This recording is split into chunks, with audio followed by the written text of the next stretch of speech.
Hey everyone, and welcome to the next edition of the Into the Rift podcast, a Riftbound TCG podcast hosted by myself, Alex Coccia, and of course, my good friend Joe Curley. Joe, how have you been this week? It was a busy holiday season. First of all, how was your holidays?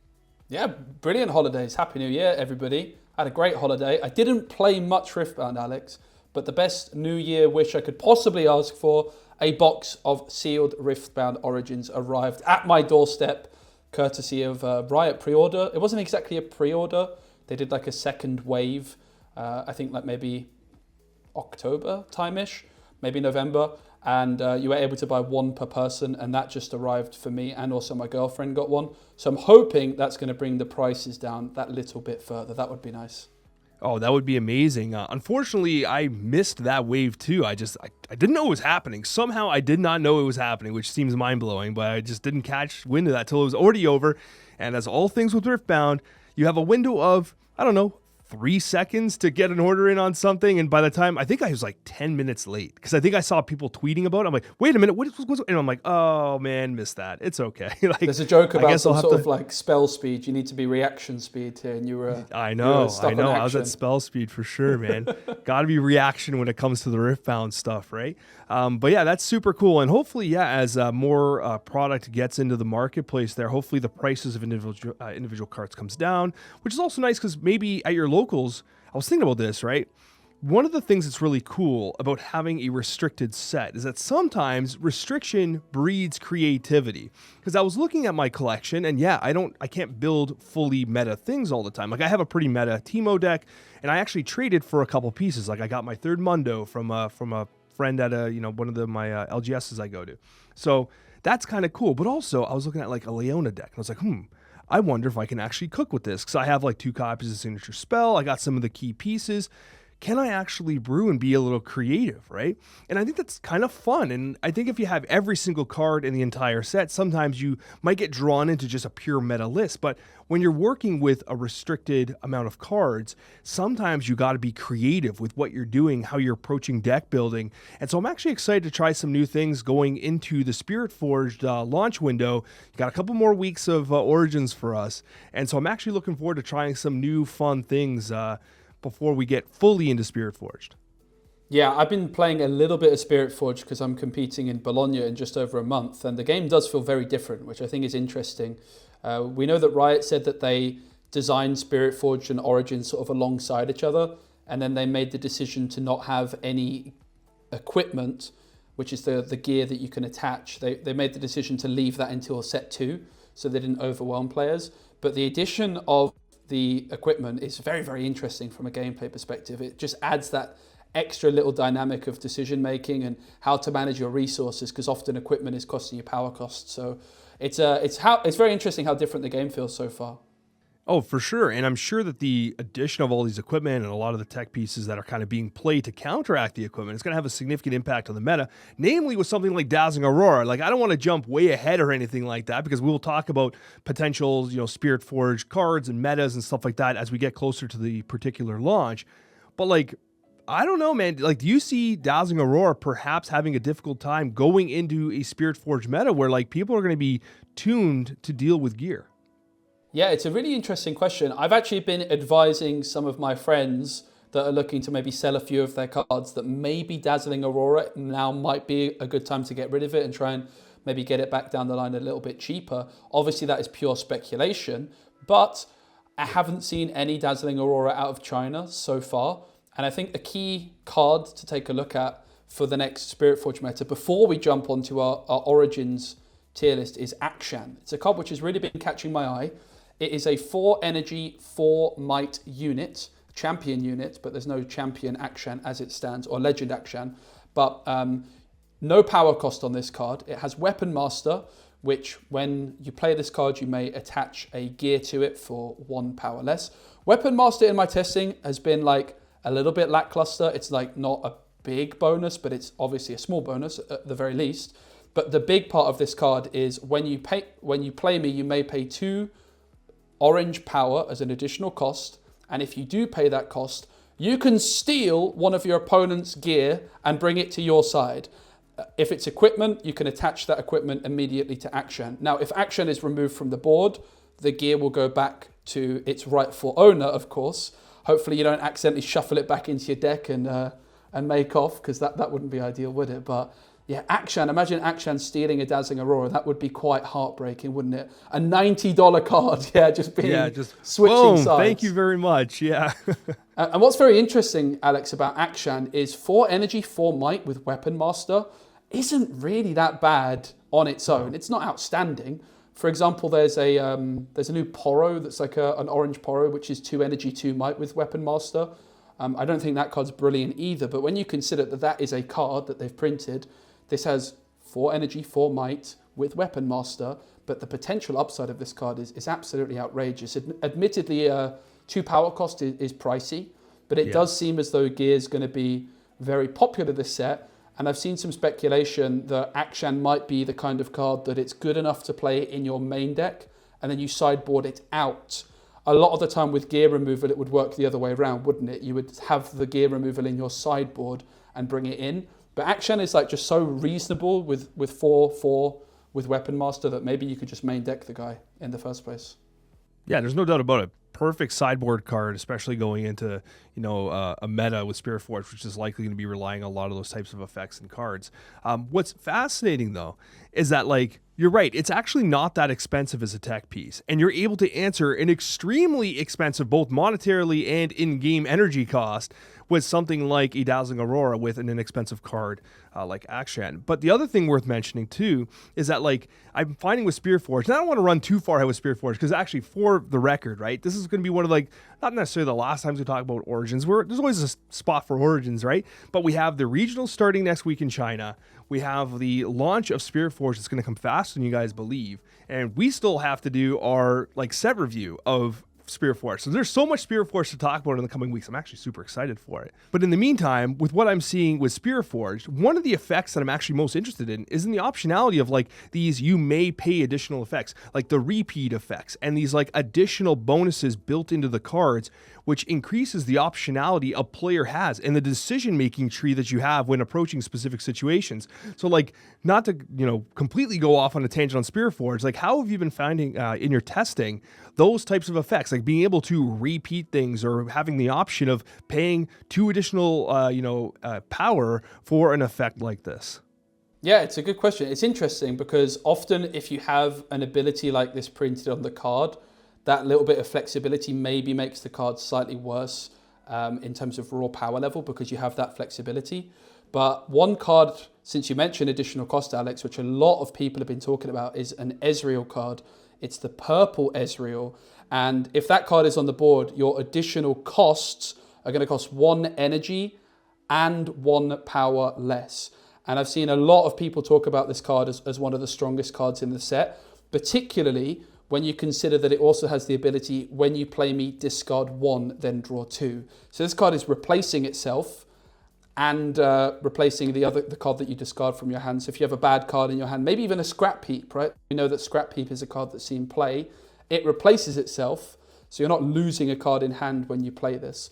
And then your additional costs cost 1 energy or 1 power less. It's not both, my mistake, it's one or the other. But very good with Repeat, very good with Accelerate. Of course, there's a new Ezreal Legend as well, which is a purple-blue legend. I know you like your purple and blue decks, Alex, so it's going to be very interesting to see if that can catch on. Yeah, I was going to say, I'm throwing up the wrong cards here. I got a new different setup here, so I'm, like, working with different screens. But yeah, you know me, right? Blue and purple, that's what I want to play.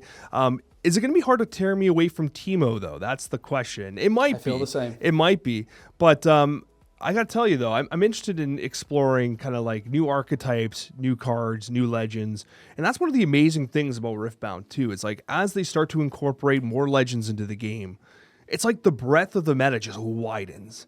And if you think about it, and we're going to be talking about our tier list for Origins momentarily, like, Annie wasn't really on the radar at the early onset of Origins. And of course, Kaisa got figured out relatively quickly. We kind of did the kind of look back last week, but it took until the NA launch, really, in Houston specifically, where the Annie spotlight was fully on full blast, right? Full luminosity on Annie. And so as a result, I'm just most excited for the opportunities, especially as like more legends come into the game and more cards come into the game.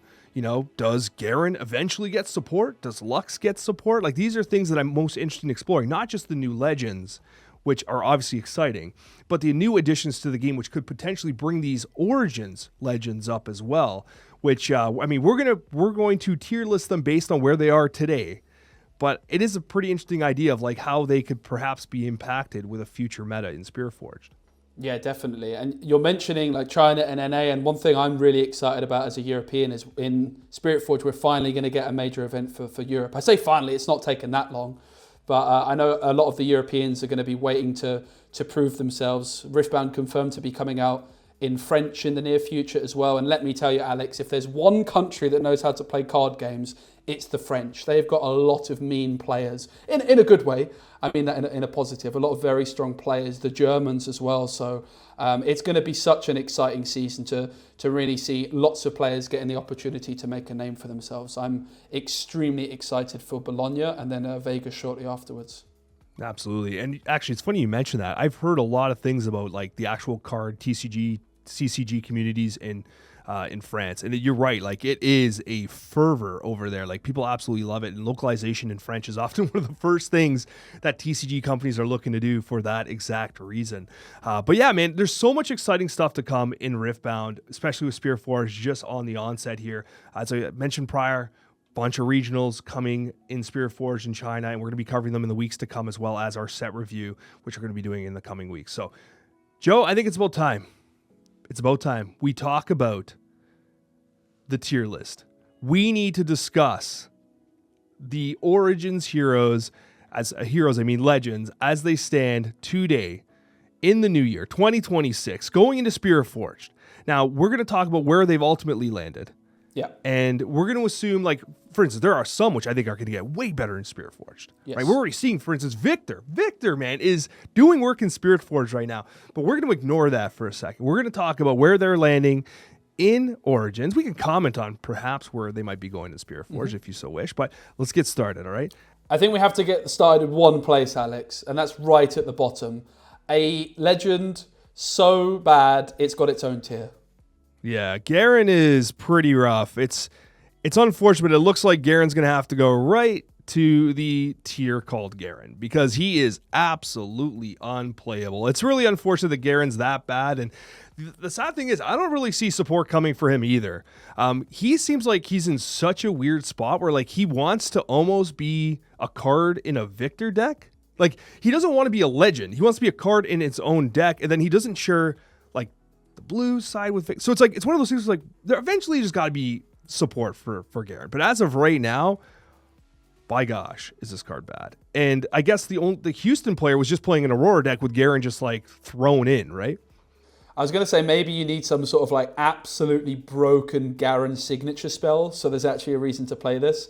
But I suppose that would probably limit design space in the future if they want to have multiple Garen legends down the line. But I will say I've played a fair bit of multiplayer with the Proving Grounds decks with some friends, and Garen actually in the 4-player mode, if you just use the 4 pre-made Proving Grounds decks, actually is pretty good.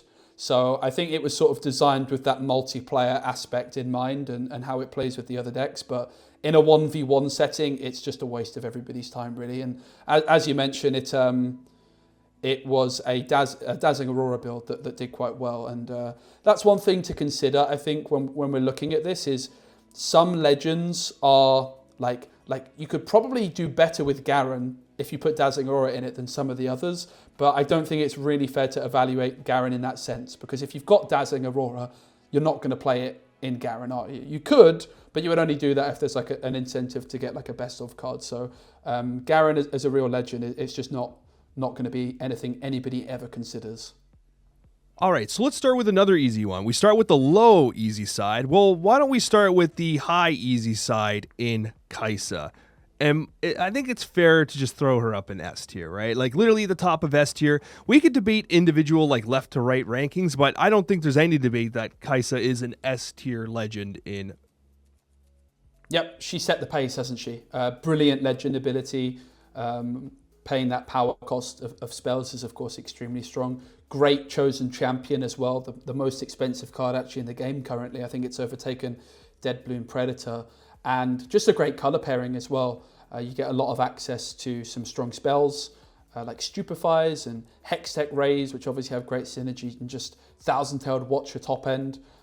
You can build Kaisa in a lot of ways. Also got a great signature spell, for example. The big weakness of Kaisa, if anything, is the lack of gear removal. I think that's maybe the biggest weakness of the deck, which is quite interesting moving into Spiritforged, because there is a few more ways to remove gear in red. So I think Kaiser's still going to be quite strong moving into the next set. No, there's no question about it. Like, she completely warps the meta around her, right? Like, the thing that really makes an S-tier deck S-tier, in my opinion, and in all card games I've played, is that it's not just about what that deck is doing. Is that if you're going to be competitive in Riftbound, you have to sideboard and prepare for your matchups against Kaisa. You know they're coming, and if you're not prepared for that matchup, you're going to get demolished. Like, you have to build your deck understanding that there is a very, very, I'm going to say probable, but it's beyond probable chance that you're going to be facing Kaisas and you're going to have to deal with what they're bringing. And even if they bring the most net decked meta thing that you even know their entire 40 just by looking at their card sleeves, right? It doesn't matter. You got to be prepared to deal with that, or else you're not going to be successful. You're not making top cut. You're not going to beat them, right? So that, for me, is where it kind of, it stands on its own. Like, you have to come prepared for Kaisa. Yeah, and I think building on that point, the other thing that I feel about Kaisa is so good that in order to beat Kaisa with most other decks, you need to play very, very well. And quite often you can play very well and your opponent can play poorly, maybe averagely, and they can still beat you, right? And then when you think about that, I've certainly had some games where I look back and I'm like, how did I lose that? I didn't think my opponent made the best decisions. When you then think about that, imagine if you're playing against one of the best players in the world with Kaisa, right? It can just go to that next gear. Because I don't think it's a particularly difficult deck to play necessarily, but it's certainly not the most simple. I don't think anything in Riftbound is. I think the skill ceiling is extremely high. So I think that Kaisa is a very good deck in an average player's hands, and in a very skilled player's hands, it's just that next step up. Of course it is. All right, perfect. Now, I don't know how you want to do this. If you want to just like kind of go randomly, or if you want to go top to bottom, what I would assume maybe top to bottom is. But maybe it'd be more fun if we just get some of the major outliers out of the way. So. Yeah, like Master Yi, I would assume he's another S tier card. This is an absolutely phenomenal legend, which has continued to not only have one archetype. We've talked about Dazzling Aurora somehow at length in this episode already, but like you have the mid-range Yis as well. So when you see a Master Yi, it's like it could be one of two wholly different archetypes of that legend that could be successful at the highest levels of Riftbound. And for that reason, I'm not going to say I wouldn't go crazy and say he's like, beyond Kaisa. He's definitely, for me, he's like in that 2-3 slot for sure. Mm-hmm. But like, he's an amazing card. Like Kaisa, I feel like there's like the one key refined Kaisa deck. With Master Yi, there's got to be something to be said about the fact that there are two legitimate ways that you can approach the Master Yi builds, and both of which can take down tournaments. Yeah, I think that like throughout the life cycle of Origins, I would have agreed with you of putting Master Yi in S tier. I think it's fallen off ever so slightly in the most recent weeks. I think in particular, Annie deck starting to play the Rebuke card, which bounces a card back to opponent's hand. That sort of just shifted the matchup a little bit further into Annie's favor, where Master Yi, it's got solid matchups. I don't think that there would be any problems putting it in S tier, but I would say that maybe it's just that slight step lower than Kaisa. I think Dazzling Aurora in general, like as the meta has developed, like the Kaisa decks have become a little bit quicker, for example, and I think I would probably put Master Yi in the A tier. But let us know in the comments what you all think, because I think that's... It's certainly, if it's going to be in the A tier, Alex, I think it's going to be at the top of the A tier or the bottom of the S tier. There should be this should go without saying. we expect you guys to disagree with every single placement we make. Like, this is one of those Apart from videos Garen. that like, it is a free-for-all in the comments, and we encourage it. We are making this video knowing that you guys are going to come after us, and of course, we're here for that discussion. Like, I have a lot of fun with this, right? And we'd be interested in your takes and, of course, your tier lists and stuff like that as well, right? This is one of it's like the most personal decision-making oriented thing you can do in content, and we're doing it right now. I would say that we'll revisit at the end about individual things we want to nitpick, but we might have to come back to this. Yeah, that sounds good. I think it might be. I don't know. I don't know if I can accept him in A, because he has two full archetypes, man. Yeah. Two full archetypes. But we may as well get the other one out of the way. You did mention Annie. To the sounds of it, it would make it seem as though you're thinking Annie does take that step above Master Yi and sits in the S tier alongside Kaisa. Would I be correct in that? Yeah, I think the Houston Regional is obviously the sort of main tournament we're looking at still. I think that happened at the start of December. And with the holiday period, there hasn't been sort of that many big events that have really been catching my eye for Origin since that. And I think it was 4 out of the top 8 were Annie. And I think obviously the other 2 decks that were in that, to be completely fair, I think it was Kaisa and Master Yi. So I think those are the top 3 decks. Maybe one other deck that I think could be in contention, which we'll talk about in a minute. But I think Annie just proved to be extremely good, but also just have good matchups into both Kaisa and Master Yi. And that was quite important when you think about how much of the meta was Kaisa and Master Yi. It was more than half. So having solid matchups into both of those goes an awfully long way. One thing I will say is, like, thinking about this tier list, and even like on my drive home today, I'm like, oh, I know I'm talking to Joe about tier list. And I was kind of going through things in my head about where I want to place things, where I want to talk about things. I was thinking about how, like, really, it doesn't surprise me that these 3 are near the top. And in my opinion, probably S tier, and we can, shake that out later. But, like, these abilities are remarkably strong abilities. Like, in any card game, having 2 face-up mana, like, it actually kind of surprises me it took that long to get to Annie's, like, peak performance. Like, first of all, aggro is always going to have a role to play in every card game, right? But with Annie specifically, where I think Riftbound is different than other card games for the most part, is I think it's the power of the combat tricks. Like, there are so many opportunities for you to ambush your opponent's plays with all different types of effects. And Annie just lets you use your curve appropriately every single turn offensively with like defensive real estate built into the legend. I know we've talked about this before. I've joked about how I think Annie's actual legend ability might be one of the best in the game, if not the best. And you were kind of leaning towards Kaisa. I'd be curious if you've kind of revisited that thought at all, because it still blows my mind how good Annie's legend ability is. Yeah, it's a good question. I think I'm not sure. I think one thing that's interesting to note about Annie, at least based off the very early Chinese data, is that Annie's got some serious competition in its color pairing, with Draven also being red-purple. So while I agree with you, Annie's legend ability is brilliant, I think it's not just the legend. I mean, of course, it's not just the legend ability, but it's also the color pairing. I think purple and red are 2 of the best colors, particularly in like an aggro shell.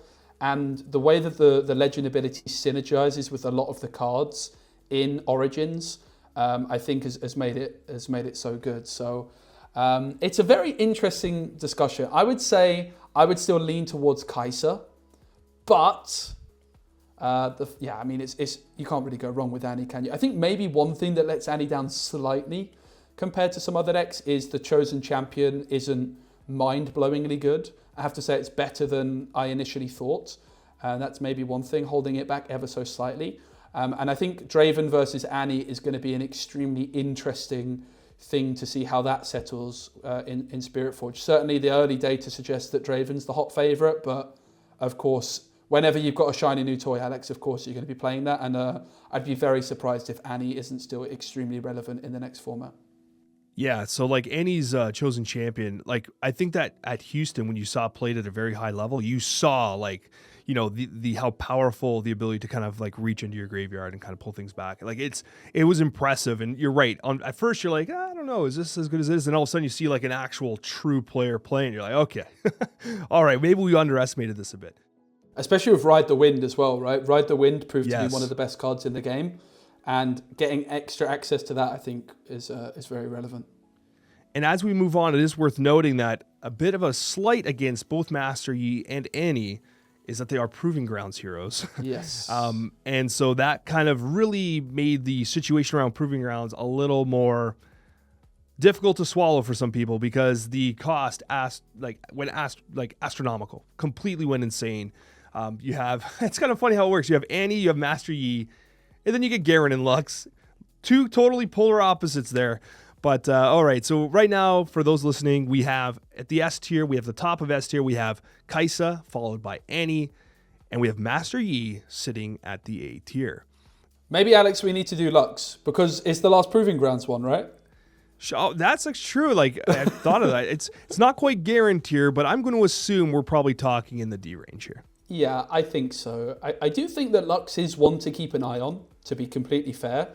I've seen some interesting Lux builds for Spiritforged coming out of China, but not too much reason to play Lux. A little bit too slow. I think Origins proved being quite a fast-paced, tempo-orientated format, particularly with like Annie in the mix, and then the Kaisa deck sort of started being built a lot more quickly. And then on the other side, you've got the Dazzling Aurora decks, and Lux sort of just like sits somewhere in between those. It's not as greedy as Dazzling Aurora, so you're probably losing that matchup, and it's a little bit too slow for a deck like Annie. And when the Kaisa deck started being built more quickly, it's going to be hard to catch up. I do think that Lux has some potential. I think the Chosen Champion you can pick is particularly interesting. And I've already seen some interesting like Viktor/Lux hybrid builds where it's almost like a Viktor deck, but you have the Lux as your Chosen Champion and Legend. So I think it's one to keep an eye on, Alex, but it never really popped off too much, did it, in Origins? No, not at all. And actually, of all the cards, this could be said for many, but I feel like Lux particularly would benefit from a greater card pool. Yeah. Because you need more spells. You need more stuff, right? Like, you need more stuff to do with it. So I think that it would definitely benefit from that as a whole. So yeah, I think I'm good with D. What do you think? Yeah, D. I also think Lux, like, if there was a better signature spell, because she's so much about spells, but her signature spell is so lame. I think it's like 8 cost to essentially kill a unit or do like 8 damage or something like this. It's whatever it is, it's extremely expensive. And unfortunately, I think even the signature spell in a Lux deck doesn't make the cut. So if there was a slightly better signature spell that like costs 5 exactly to synergize with the Legend, I think that would help her out quite a bit. Yeah, so we got Teemo here. He's S tier in my heart, but I know he's not S tier. I want to put him in the A tier, but realistically, he hasn't had the performances competitively, has he? It breaks my damn heart, and Joe, I almost want you to convince me otherwise. It's my favorite hero in the game, but I feel like he's probably B, because it's a good archetype, it's fun as hell, and I feel like top tier players the skill ceiling's insane, and I feel like someone's going to win something eventually, but the results just aren't there yet, Joe. No. I wonder if he's a B. Yeah, Teemo's been my biggest disappointment of the set. I look back to my very first Origins meta tier list I did, which was extremely speculative, but I very controversially put Teemo into the S tier and just said, I've just got a good feeling about him. He was the deck I was playing. I've continued to believe in Teemo, and frankly, still to this day, I do. But I saw a really funny tweet. I'm not sure who it was, but someone said, I play Teemo, I think super hard, I outplay my opponent, and I still lose. And it's a bit unfortunate. I still am a bit of a Teemo believer, but he hasn't had the results whatsoever, Alex. Tough matchup into Kaisa, I think has been a big problem for Teemo. Dr. Mundo's sort of been added into the deck to try and make that Kaisa matchup a little bit better. I do wonder if people just build Teemo a little bit too slow, but it hasn't had results. I think it's one to keep an eye on. I think B tier is fair. It's got to be the biggest disappointment for me in terms of results overall. But I do also want to stress we haven't had that many Origins events, right? We've had 1 regional in America, nothing in Europe. So I still think if there was one Legend in the whole video that I think has more potential than we've seen, it would be Teemo. But I've been saying that for 4 months now, Alex. At some point, you just have to say that you got it wrong, right? Yeah, and I think that, like, obviously with Kaisa can't deal with Mundo very particularly well. Like, I don't mind a Kaisa matchup with Teemo. I feel like you can win those despite it being obviously a top tier deck. With Annie though, like, they're so aggressive on the board that like you almost need to like sink your heels in a bit as Teemo, and I don't think Annie gives you that opportunity. So after Annie started really taking off, I felt like it became increasingly hard to play Teemo, if that makes sense. Yeah, it does. I think Teemo sort of, again, sat in that range of it's like, you need to build it quick enough to beat Dazzling Aurora convincingly, which is not actually that easy to do. You need to have like the Mundo top end to deal with Kaisa, and then you've got everything else to worry about. And I think that Annie matchup is not one I've played too much, actually. I haven't really been playing Teemo since Annie's popularity kicked in, but I'm definitely interested in Teemo, though, for the next set. He's certainly a contender for me to play in Bologna. Of course, Ezreal is in the same colour pairing, so Ezreal is one I have to check out. But I think I'm a big Teemo believer. I really do like the legend, and I think it's very well balanced. Yeah, and I really like the look of Ezreal, honestly. Like, that's a card I definitely want to cook with. I think it looks particularly awesome. I think now would be a good time to maybe talk about Viktor. Viktor's a card that obviously started really high. We talked about that last week, and then drifted downward. And now in Spiritforged, we're starting to see him kind of drift back upwards. We did discuss the no unit Viktor deck, which is actually kind of cool too. I'd be curious your thoughts where you think you'd want to place Viktor. I would lean towards, the B tier, less than Teemo. I think that Teemo is overall stronger in Origins, but I feel like Viktor's got some chops too. He can definitely win games. Yeah, and I think it's probably a good moment, Alex, to mention we might do some rejiggling as we go. Often when you do these tier lists, you sort of like move everything down at once and such, but I would put him in the same tier as Teemo. I think he's certainly been the legend out of all of them that has fallen off the most in people's evaluations. I mean, yeah, looking back to that podcast we did last week, Viktor was so represented in that first regional in China. It hasn't had the results. Having said that, it's also quite interesting that a very different take on Viktor decks is looking to be popular in Spiritforged, where you go heavy control with singularities and very few units. Maybe that's something we overlooked in Origins, I'm not sure. So I think Viktor's a brilliant legend. I think you've got two great options for chosen champions as well. Maybe I was just thinking, if we're looking at sort of the S and A tier with the top three decks, it's Kaisa, Annie, Master Yi. The only colour not represented in that is yellow. So maybe the yellow side of things is holding Viktor back a little bit in Origins, perhaps you could argue. No, yeah, there's no question. He started obviously very high in people's minds and quickly drifted down. Definitely a lot of potential. And I do actually appreciate the fact that the two chosen champions and the directions you can take Viktor are very different. Definitely. Similar, like you're building up units, kind of like that, the zoo style thing, but the approach is totally different. And the blue Viktor and that very spell heavy no unit deck, I think is super fascinating. Doesn't surprise me that it's doing as well in Spiritforged as it is early on. And talking about yellow, early on, you might have thought that Sett might have been able to capture amongst the higher tiers. He had some good results early, but at the regional, he disappointed. Yeah, I'd be curious into where you think Sett is, because honestly, I think he's a pretty solid legend overall. It just has not had the results. Similar to Teemo, but actually has, I think, like he's actually outperformed Teemo. He's had a couple wins in like some larger tournaments, but the regionals just didn't show up. Yeah, Sett's got like some wins to its name, right? Like it won some pretty big third-party events, but in Houston, it didn't get a single top 64, and it had quite a few people playing it. I think that Teemo, Viktor and Sett are all sort of fairly in the same ballpark. I don't think anyone would be massively surprised it would be an upset if any of these won an event, but I think that they've got the potential to do so. Maybe Viktor, I'm not sure if I necessarily think Viktor. I think Viktor could. I think Viktor's such a weird one to build. I think we're seeing some interesting things. But speaking of Sett, it's got a brilliant legend ability. You've got a good chosen champion. I think the colour pairing works quite well. I think it's called Call to Glory, the card which you can spend a buff to give something +3 might that turn. That's a yellow card which is best played with Sett. I think that's a brilliant card. The signature spell is particularly strong as well, the showstopper. So I think Sett's great. I would be quite happy with it in the B tier. Cool. And how would you rank the three in the B tier thus far? Teemo, Sett, and Viktor. I'd probably go like Sett, Teemo, Viktor, I think would be fair. But I think we're both quite biased towards Teemo, aren't we, Alex? So I think Sett, considering it's won some events and Teemo hasn't had the results, I think Sett's probably got to be on top there. I think that's absolutely fair. Now, talking about these colors, you have, Sett obviously very buff oriented. Then you have Lee Sin. where do you think he falls? Because I actually think that, like, for the most part, I think the game plan and the strategy is pretty good. It's just that if you're going to play green, play Master Yi. Yeah. If you're going to play orange, play Sett. So it's like he kind of gets stuck in this weird spot. I mean, and by Sett too, it's like if you're playing a buff-oriented strategy, I feel like Sett kind of does it better. But there's been some creative stuff around, Lee Sin. So I'm kind of curious as to what your thoughts are here.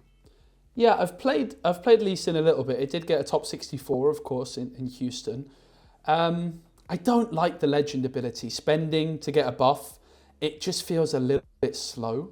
There's some decent cards in there, but I think it's just one of these decks which, unfortunately, it's extremely difficult to justify ever playing it because Master Yi exists and is just sort of better.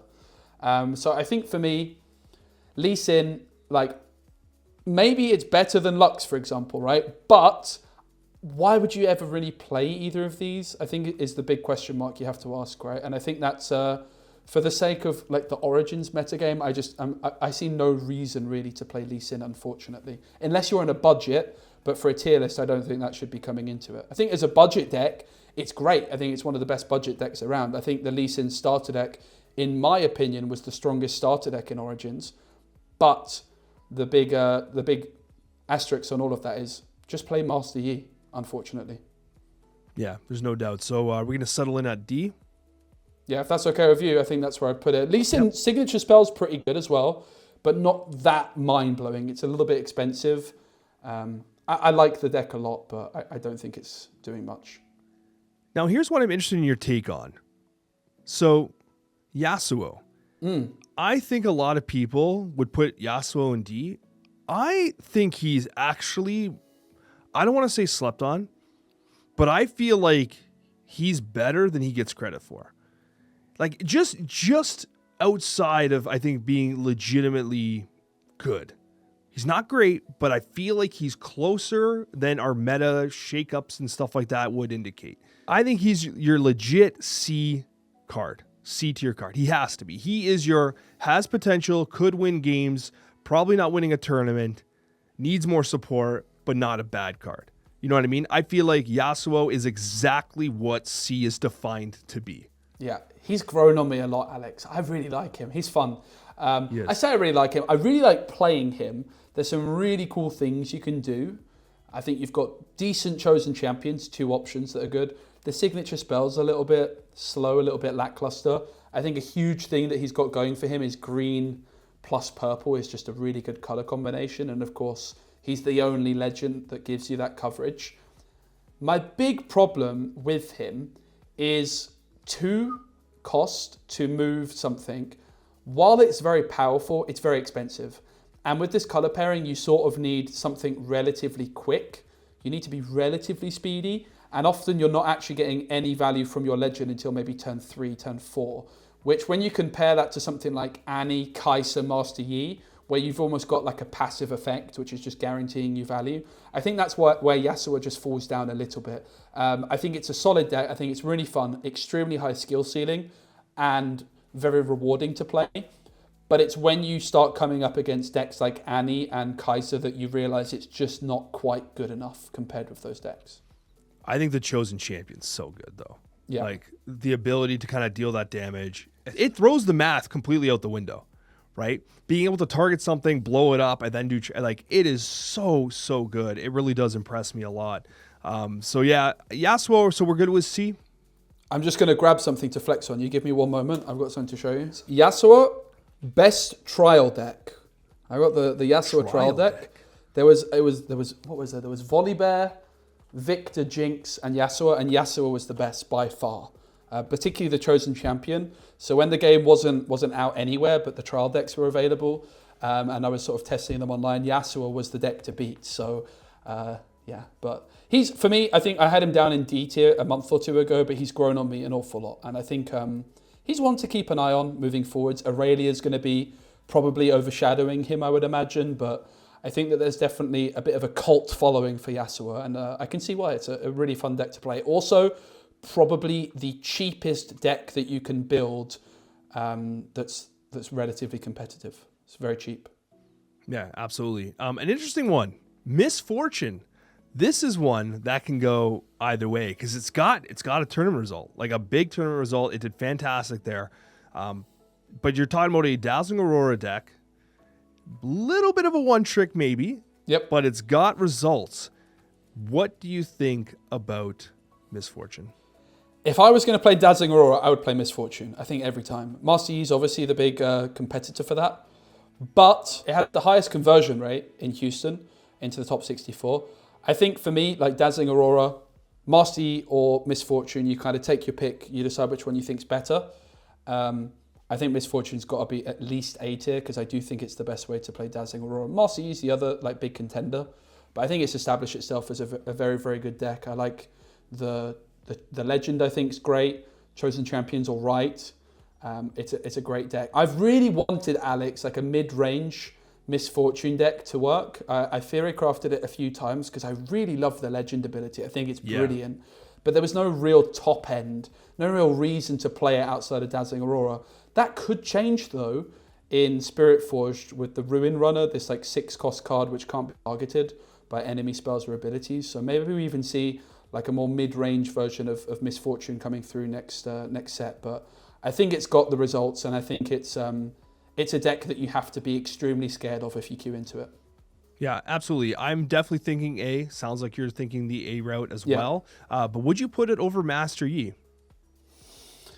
Would I put it over Master Yi? I would play Misfortune over Master Yi personally. I think that you have to say a big advantage he's got is it's sort of got those two different versions of the deck that you could play. I personally think Misfortune is a better deck than Master Yi. But I think that they're close. And I think it's very fair to leave Master Yi above Misfortune. I think there's an argument to have Master Yi in S tier. I don't think there's an argument really to put Misfortune in S tier. So I think that Master Yi should, if it's not going into S tier, at the very least, it should be at the top of A tier. You just stole the words out of my mouth. I was going to pull that out on you. I was so ready for that too. I was like setting you up for that because we had just argued about Master Yi being in S tier, but we know that there's no way Misfortune goes in S tier. I was like, that was the ammunition. You like disarmed me completely. Wow.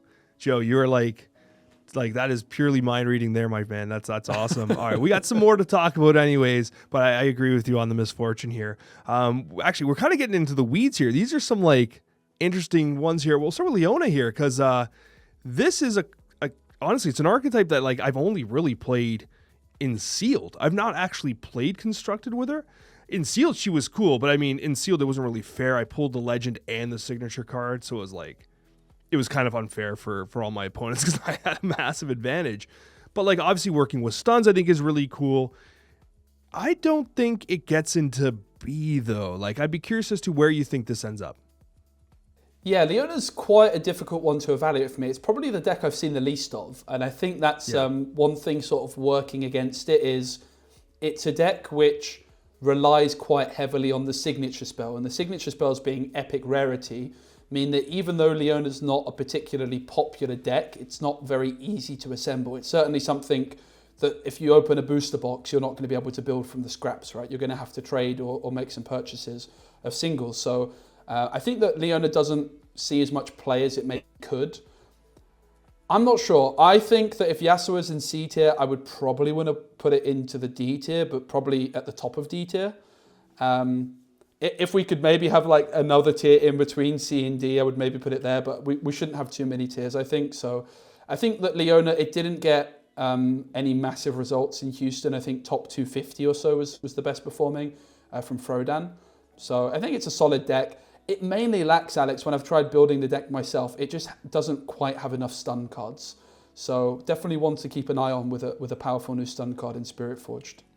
Yeah, no question about it. I agree, by the way. I think that like if I had to choose between Yasuo and Leona, I would take Yasuo all day long if I'm trying to be competitive. You can do it for way cheaper, and I think that like it's just a better card. Like it's just a better build. I think it's a better deck overall.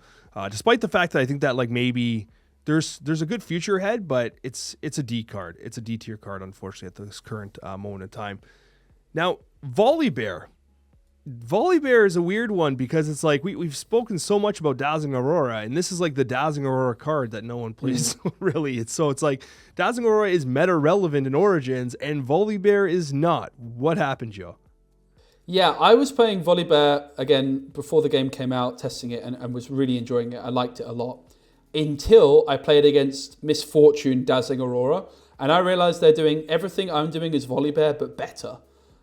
They get access to more discard cards, more gear removal potentially, better chosen champion. I think if Volibear had a chosen champion that like cost, I don't know, like 2, 5, 6, this kind of range, something you can play before Dazzling Aurora, it would become a lot better.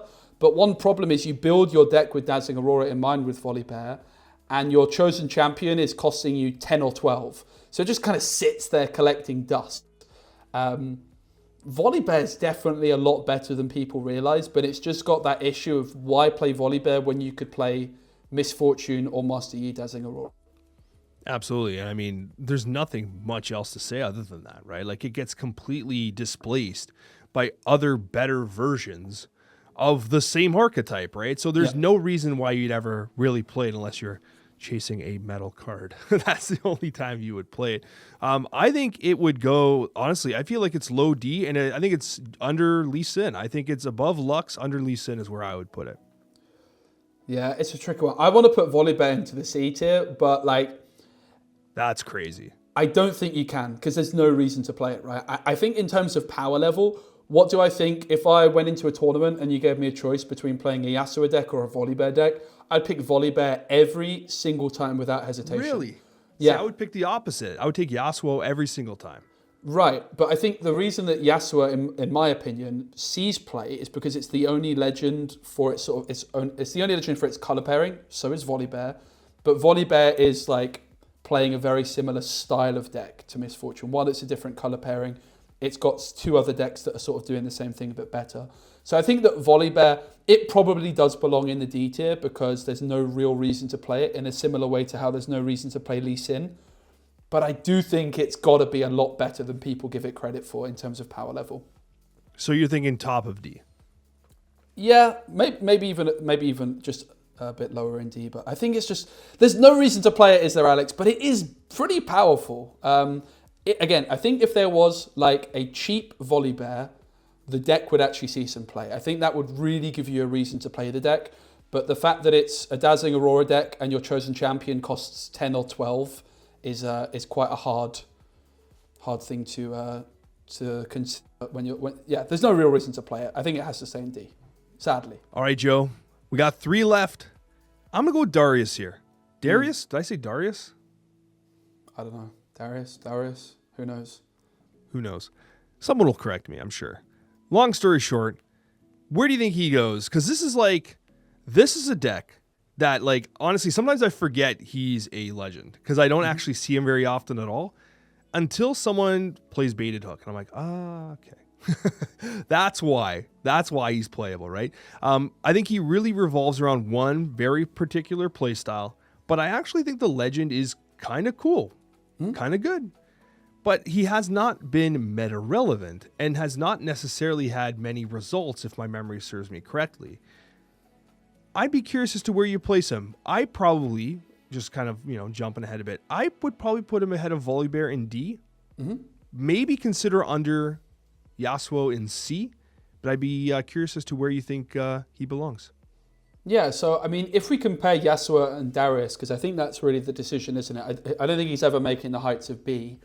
But if we compare Yasuo and Darius, Yasuo extremely cheap. So you're going to see people playing Yasuo at locals. Darius is very different. You've got probably Yellow Seals are often played in this deck. You've got Baited Hook, which is an epic. I'm sure there's some other cards in there as well. You get Great Chosen Champion. We know how good Darius is. The Red Darius was one of the best cards in the game. It's a very high-rolly legend, but I think it's good. I think it's one of the more underrated decks in the game. I like Darius quite a bit, and I think, again, if you had to ask me, would I rather play Yasuo or Darius, I would pick Darius quite comfortably. I just think it's got it's got higher potential to higher power level. It's got a higher ceiling but lower floor. Like with Darius, if you draw badly, it is bad. But if you draw well, like it has the most explosive openings in the game by far. It just feels a little bit clunky at times. It's the kind of deck where if you could mulligan like an additional card, this deck would probably benefit the most from it out of any deck, because it really, you need to get off to those explosive starts where you hit the right opening curve. But I do like Darius. I think it's pretty good, to be completely honest. It's just not played very often, partly because it's a little bit lacking, but also because it's hard to get all the right pieces that you need to build it competitively. Yeah, you'd have to like seek out those cards. And Baited Hook is still pretty expensive, right? I think it's always been in the top 10, more or less, of like individual cards in terms of cost. I would agree. I would take Darius over Yasuo, despite the fact that I think that that's a really cool card and I like him. I do think that he has overall more power, so I'm in full agreement there. 2 left. Who do you want to go with first? Let's go. You know what? Let's go with Ahri first, right? Let's do it. I was going to say Jinx. Let's leave Jinx to the end. Let's leave Jinx to the end, right? Let's do it. Ahri. Now this here on paper, I think actually has a really good legend ability. On paper, like very passive but constantly active, more or less, right? But just has not really had the results, hasn't really been seeing much play. Be curious about your thoughts. Like definitely not in the B tier. You know, it's funny. If I would have done like a reaction to the original, I would have been surprised if she wasn't an A or B legend, but that just hasn't quite shaken out that way.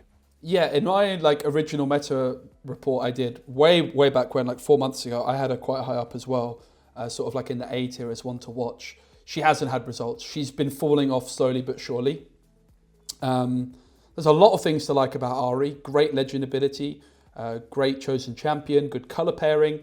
But yeah, for whatever reason, it hasn't quite worked out. Interestingly as well, of course, with Ahri being the poster child of Riftbound Origins, the only card on the packs, and of course Ahri being a rather popular League of Legends character, a lot of people went for the best of Ahri card in Houston. I think there was around 80 players or so. Not one of them made the top 64. So that was a big upset not to see a single Ahri in there. I think if Ahri had gotten a result at that event, we would probably be quite happy to put her into the B tier. But I think that she's one that's probably been falling down in my estimations. I wouldn't put her lower than C, but she's not had any good results recently. Of the 3 in C, Darius, Ahri, and Yasuo, I would have guessed that Ahri would have been the best. Mm-hmm. But in actuality, she's probably the weakest of the 3. Maybe better than Yasuo, though. Yeah. I could take that. But I think that the chosen champion for Yasuo is just so good. But I mean, then again, the Ahri cards are really good too. So, I mean, I can't really use that as well. I don't know. I'd be curious. I'll let you pick the final placement. I do think that Darius is probably at the top. But you could make the argument for Ahri being there. I don't know. I feel like she really underperformed. Yeah. But she can't drop lower than C, but I'd be curious as to where you place her within that tier. Yeah, it's a tricky question. I think it's also, it's very difficult for me to say, because these are some of the decks that I haven't seen as much of recently, right? Like, especially Darius. I would probably go like, I can't believe I'm saying, but I would maybe keep it in the order Darius, Yasuo, Ahri. I really thought Ahri was like right up there, but it hasn't had the results. So, and I really thought Yasuo was terrible, by the way. Like a few months ago, this deck has really surprised me. It's been sort of my biggest surprise, if you will, of deck that's performed, which I didn't think had much of a chance to.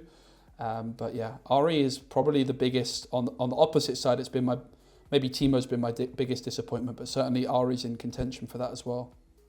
Yeah, of course, there's no doubt. I think that obviously with Yasuo, it's the combat tricks and the ability to like protect the chosen champion so effectively too, which makes a huge difference. Now finally, we have Jinx. Now Jinx is it was the starter deck that I started with. It's like if I had to only buy one, it's the one I bought, but I ended up buying all of them anyways. But like, I kind of like the playstyle of Jinx. And the more I played that starter deck, the more I realized, like, man, this is as aggro as it gets. Like, you're just going, but it just, you're not playing Jinx if you can play Annie. And this is where I'm saying, like, the Annie legend ability is so stupid good. Yeah. Where, like, on paper, if you're being full aggro, like, Jinx is good, man. Like, that's what you want, right? But she has just not performed. So, I mean, I can't see her breaking B, but I'd be curious as to where you think Jinx ultimately goes. I think Jinx is like bear in mind, Jinx, my favorite character. I'm a massive Arcane fanboy. That's what got me into Runeterra initially, and later Riftbound was my love for Arcane as a show. I'm an owner of a Chinese signature Jinx. I really wanted this to be good, but it's not, unfortunately. I think a massive part of it is it's overshadowed by Annie. If Annie didn't exist, I think we'd be putting a lot more credit on Jinx's name. I think it's also deceptively difficult to play. I think a lot of people will look at aggro decks and think that they're quite easy to play. And a lot of the time, some of the top players maybe don't want to play aggro, not always. But Jinx is deceptively difficult, extremely punishing if you make one little mistake. I think another problem that Jinx has is in Origins, you probably need to play the red seals, although I've seen some decks doing well without them. But also because the card pool is the smallest it's ever been, will ever be in Riftbound, right? As we get set to, of course, the card pool gets bigger. I think Jinx is one that, as the card pool gets bigger, will become better because you can have more 2-drops. Like, you really just want to go wide with Jinx, right? Empty your hand as quickly as possible to get that legend effect ticking.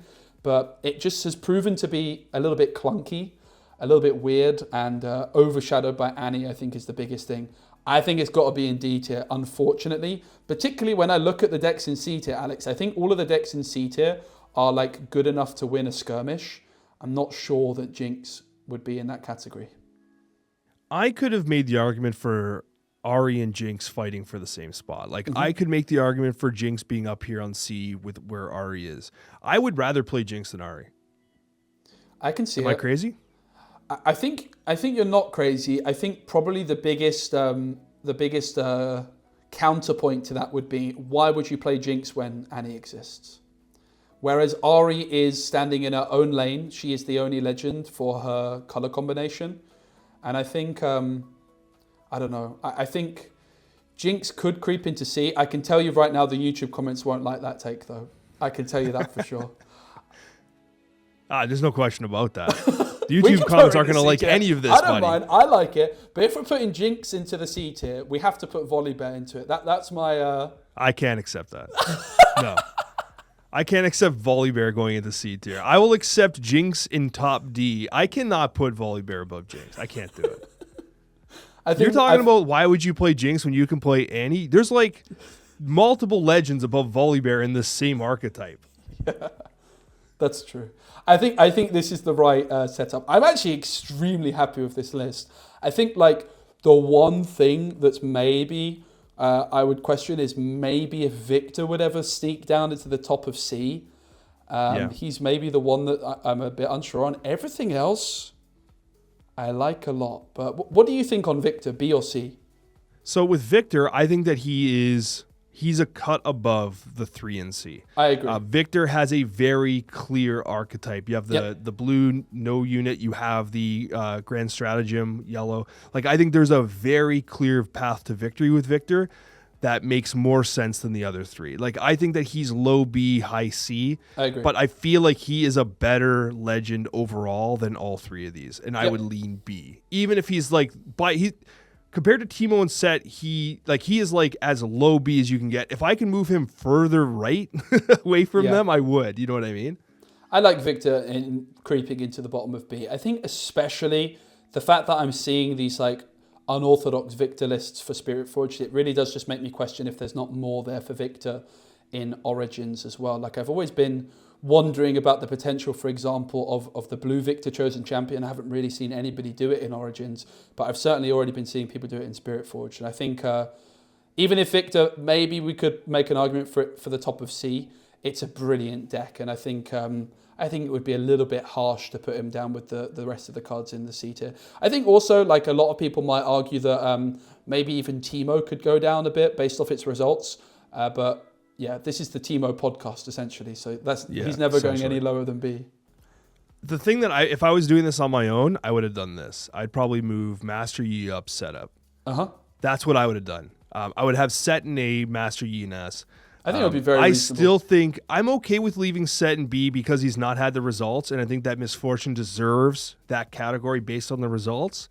But like Master Yi, and we'll end on this, I think Master Yi has to be S. Like, it kind of blows my mind that you don't think he's S. Not that it blows my mind. Like, I can see the argument, but like, he has been so consistently near the top alongside Kaisa. And he has two distinct variations that could win tournaments. That to me, like, yes, Kaisa's by far and away the S tier. And he's got the results and has taken over the meta since. But I think that if you look at the history as a whole, that like beside Kaisa's Master Yi. It's hard to argue with. It is hard to argue with. I think I would definitely agree with you, S tier for the first 3-4 months of the meta. I just think it fell off slightly. Having said that, if we look at Houston, a quarter of the top 8 was Master Yi, right? It was 4 Annie, 2 Kaisa, 2 Yi. So if you put it into the S tier, I'm not going to be able to have much of an argument. I think considering you agreed with me on putting the Jinx in the D, I will also say I'm happy to see Master Yi creeping into the S tier.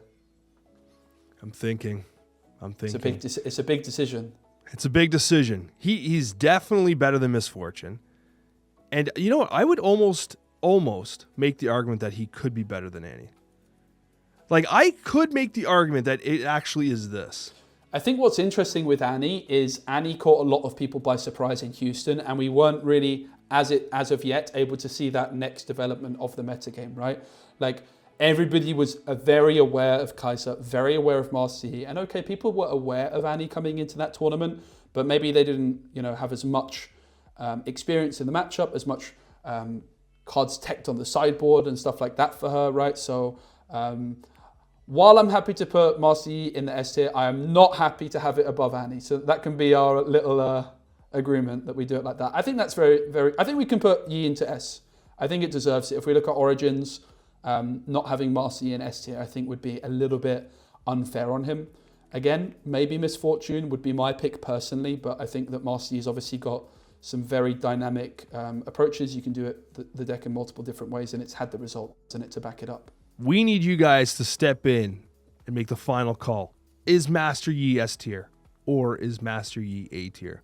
And is Viktor B tier or is Viktor C tier? That's, I think, the other big one. Yeah, those are the two ones that we really want your opinion on. I'm sure you've already been punching your keyboard the entire time, but if you've made it this far, right, if you're in the deep end with us here, definitely want to know Master Yi S or A or Viktor B and C, because those are two that honestly, we have this conversation 10 times. We might come up with different solutions, right?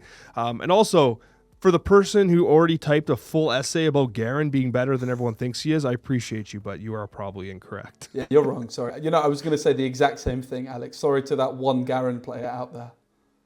Yeah, for sure. Anyways, I think that's going to do it for us today. Like, that was a super fun episode. I really, really had a lot of fun. We should do more of these, like, very conversational ones because for me, like, it's just so fun talking about Riftbound. I absolutely love the game. Joe, you have a great mind. You have a fantastic take on a lot of these, like the nuanced takes that you provide are really awesome too. So thank you so much. And thank you guys for watching us this week. I hope you guys enjoyed it as much as we did. We'll see you on that next one.